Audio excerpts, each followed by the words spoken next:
Yorana à tous! Aujourd'hui, l'accompagnement au sevrage sera au cœur de notre sujet. Écoutons tout de suite Dr Renaud Vignier pour en savoir plus. Yorana Meyata. Alors, qu'est-ce qu'un sevrage? Dans le domaine de l'addictologie, quelqu'un qui va réaliser un sevrage, c'est quelqu'un qui va arrêter sa consommation ou son comportement addictif.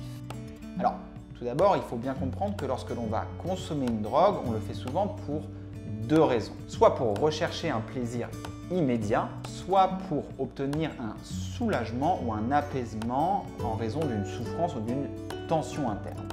On dit d'ailleurs vulgairement qu'on noie sa peine ou son chagrin dans l'alcool. Lorsque la consommation de drogue va se poursuivre dans le temps, qu'elle devient régulière, voire quotidienne, il va se produire un phénomène qu'on appelle l'accoutumance. En quelque sorte, le consommateur va devenir un peu plus résistant ou plus tolérant à la drogue qu'il consomme.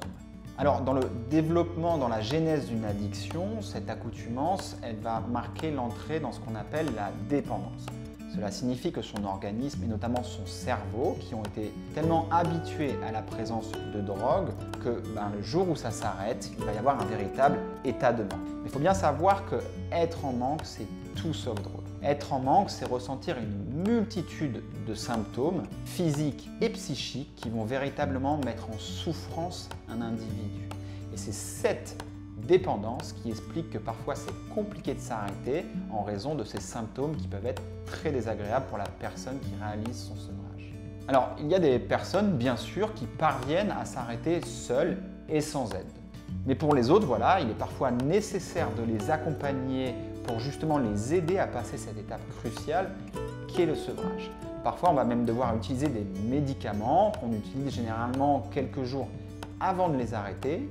On peut parfois aussi proposer un accompagnement psychologique pour aider certaines personnes à traverser cette période.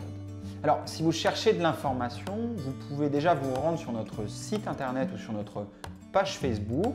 Vous pouvez bien évidemment contacter notre centre, que ce soit pour poser une question, pour demander une prise en charge spécialisée. Nos consultations sont bien évidemment gratuites et anonymes.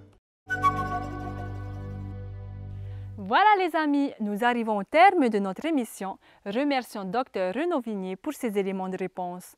On se donne rendez-vous la semaine prochaine.